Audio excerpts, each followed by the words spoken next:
आज आपको प्रथम पाठ अनुशासनम इसके प्रश्नोत्तर और अन्य अभ्यास कार्य समझाएंगे। वीडियो को अंत तक देखें। जो भी समस्या आएगी कमेंट्स में पूछिएगा। नए ब्लूप्रिंट में पाठगत प्रश्नोत्तर 12 अंक के रहेंगे। कुल 6 प्रश्न होंगे और सभी प्रश्नोत्तर एक वाक्य रहेंगे। पाठगत प्रश्नोत्तर जो एक पद हैं उनको हटा दिया गया है। पहला प्रश्न है, अयम पाठः कस्मात् ग्रंथात् संकलितः। यह पाठ अनुशासनम किस ग्रंथ से संकलित किया गया है? तो इसका उत्तर होगा अयम पाठः तैत्तिरीय उपनिषद ग्रंथात् संकलितः। एक वाक्य में ही उत्तर देंगे, एक पद के उत्तर नहीं करेंगे। अगर एक पद में आते हैं तो आप वो एक वाक्य वाले तैयार करने के बाद इसको एक पद में कर सकते हैं। सत्यात् किम न कर्तव्यम। सत्य से क्या नहीं करना चाहिए? सत्यात् प्रमादम न कर्तव्यम। आचार्य कम अनुशास्ति। आचार्य किसको शिक्षा देते हैं? आचार्य अंतेवासिनम अनुशास्ति। अंतेवासिनम जो उसके पास बैठ करके ध्यान से पढ़ते हैं उनको शिक्षा देते हैं, शिष्य को शिक्षा देते हैं। स्वाध्याय प्रवचनाभ्याम किम न कर्तव्यम। स्वाध्याय और प्रवचन के समय जब हम सुनते हैं उस समय क्या नहीं करना चाहिए? स्वाध्याय सेल्फ स्टडी, स्वयं का अभ्यास, और प्रवचन दूसरे के द्वारा बताया गया। प्रमाद नहीं करना चाहिए। स्वाध्याय प्रवचनाभ्याम प्रमादम न कर्तव्यम। अस्माकं कानि उपास्यानि।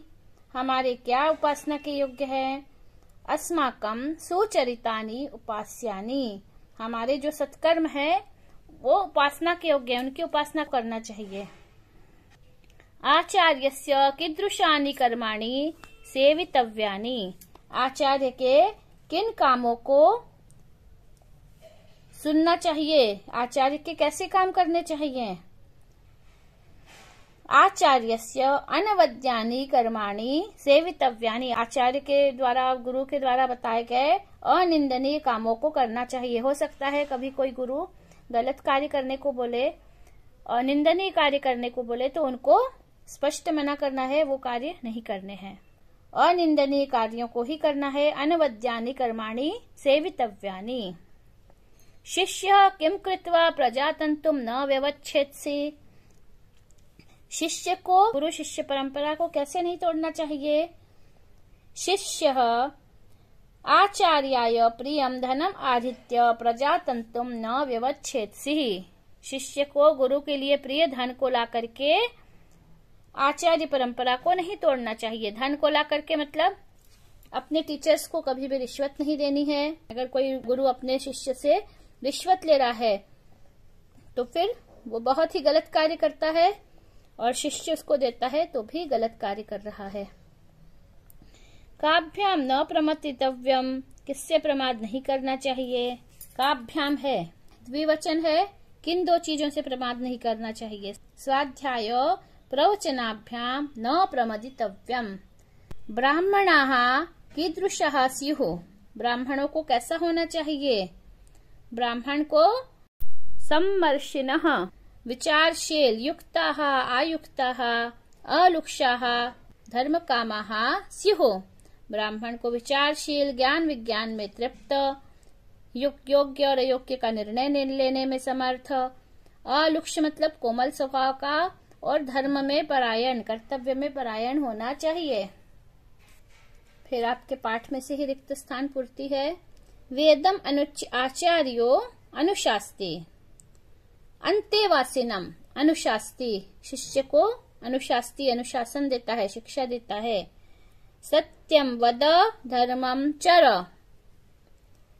यानि अनवद्यानि कर्माणि तानि सेवितव्यानि। यथा ते तत्र वर्तेरन् तथा तत्र वर्तेथः। एषा वेदोपनिषत्। इसके बाद चौथा प्रश्न है, मातृभाषा में व्याख्या करनी है। आप अपने हिंदी में या जो भी आपकी मातृभाषा उसमें भी कर सकते हैं और संस्कृत में भी व्याख्या कर सकते हैं। देव पितृ कार्याभ्याम न प्रमतितव्यम। देवताओं के कार्य से और पितरों के कार्य से कभी भी प्रमाद नहीं करना चाहिए। मतलब जब हमको कोई देव कार्य है और हम आलस कर रहे हैं या अपने माता पिता के काम में आलस कर रहे हैं तो वह बहुत ही गलत है। यह अनुशासनहीनता है। यहाँ पर देवता मतलब देवतुल्य लोग भी हो सकते हैं। उसमें कभी भी आलस्य नहीं करना है। हमको वह काम सबसे पहले करना है। धर्म मान करके हमको माता पिता का काम और देवता से संबंधित जो भी काम है उसको करना है। यानी अनवद्यानि कर्माणि तानि सेवितव्यानि, जो अनिंदनीय कार्य है उनको करना चाहिए। दोष से रहित काम, जो हमारे लिए दोषपूर्ण काम है उनको कभी भी नहीं करना चाहिए, उनका परित्याग करना चाहिए। अच्छे कामों को ही करना है, गलत कार्यों को नहीं करना है। अब यहाँ पर अधो निर्दिष्ट पदानाम समानार्थक पदानि कोष्ठकात् चित्वा लिखत। निर्दिष्ट पदों के समानार्थक पदों को कोष्ठक से चुन करके लिखना है। ये नीचे कोष्ठक में लिखे हैं। सद्भावनिया, संबोध्य, लज्जया, अनुपालनीयम, अरुक्षाः। यहाँ पर अनुच्च, अनुच्च का मतलब उच्च बताना, अनुच्च इसका समानार्थक है संबोध्य। संविदा, संविदा मतलब होता है अनुबंध या सद्भावना।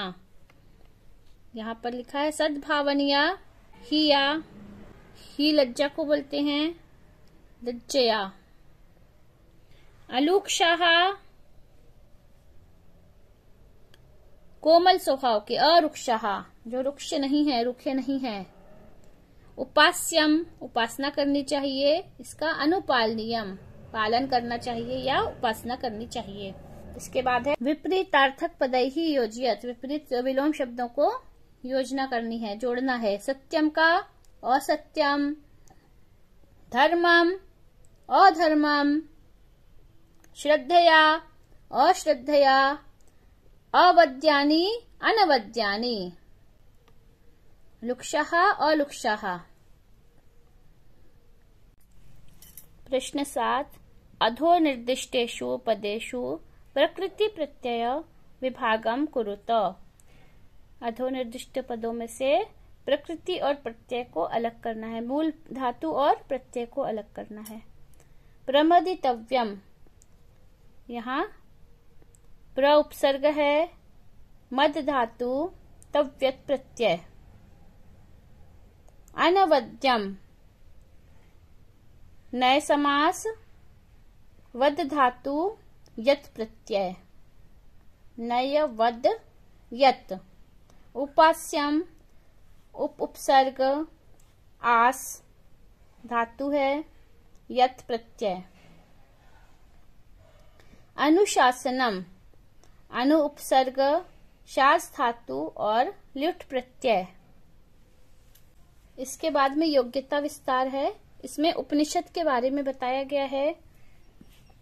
मानव चिंतनस्य परमोपलब्धि स्वरूपाः उपनिषदः निश्चित रूपेण भारतीय संस्कृतेः अद्वितीय निधियः सन्ति। मानव के चिंतन की सबसे बड़ी उपलब्धि के स्वरूप जो उपनिषद हैं वह निश्चित ही भारतीय संस्कृति की अद्वितीय संपत्ति है, निधियां हैं, संपत्तियां हैं। उपनिषत्सु संवाद माध्यमेन जीव जगत ब्रह्म विषयक तत्वानां निरूपणम अस्ति। उपनिषद में संवाद के माध्यम से जीव जगत और ब्रह्म के बारे में विभिन्न तत्वों का निरूपण किया गया है, विवेचन किया गया है। एतासाम उपनिषदाम प्रादुर्भावः वैदिक ज्ञानस्य विकास परंपरायाम जातः। इन उपनिषदों की उत्पत्ति वैदिक ज्ञान की विकास परंपरा के रूप में हुई है। अस्मात् कारणात् विविध वैदिक शाखानां दार्शनिक चिंतन विकास क्रमे उपनिषदाम विशिष्टम स्थानम अस्ति। इस कारण से विभिन्न वैदिक शाखाओं में दार्शनिक चिंतन के विकास के क्रम में उपनिषदों का विशिष्ट स्थान है। चतुर्णाम वेदानाम पृथक पृथक उपनिषदः सन्ति।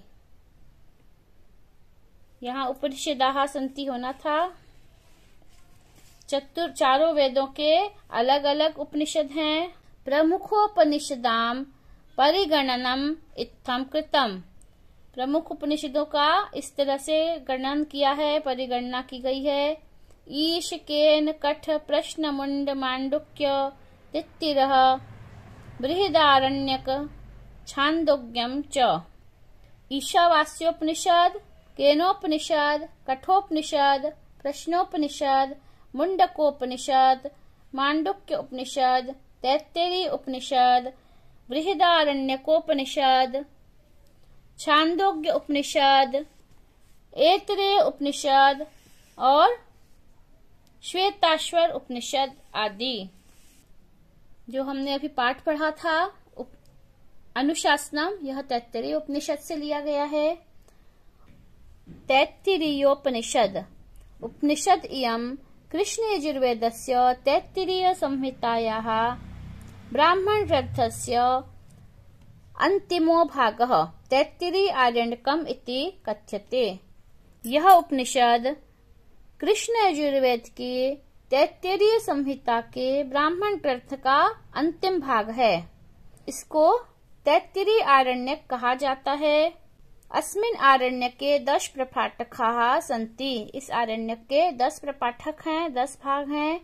एतेषु प्रपाठकेषु सप्तमतः नवम प्रपाठक पर्यन्तं यो भागः स एव तैत्तिरीय उपनिषद इति कथ्यते।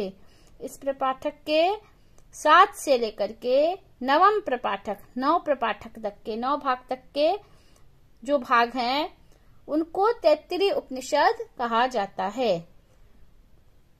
शिक्षावल्ली, ब्रह्मानंदवल्ली, भृगुवल्ली च तेषां क्रमशः नामानि। उसके 3 भाग हैं, शिक्षावल्ली, ब्रह्मानंदवल्ली और भृगुवल्ली। ये इनके क्रम से नाम है। शिक्षावल्ली अयम पाठ शिक्षावल्लीतः संकलितो अस्ति। यह पाठ अनुशासनम शिक्षावल्ली से संकलित किया गया है। शिक्षावल्ली प्रपाठ के ओमकारस्य महत्व वर्णनम धर्माचरण संबंधी विचाराश्च विशद रूपेण प्रस्तुतः। शिक्षावल्ली प्रपाठक में ओमकार का महत्व, उसका वर्णन, धर्माचरण संबंधी विभिन्न विचार विशद रूप से, विस्तृत रूप से प्रस्तुत किए गए हैं। ब्राह्मणः ब्रह्म शब्दात् निष्पन्नः। ब्रह्म शब्दो ज्ञानवाचकः, अतः ब्राह्मणः ज्ञानी। ब्रह्म शब्द से ब्राह्मण बना है। धन्यवाद। जयतु संस्कृतम, जयतु भारतम।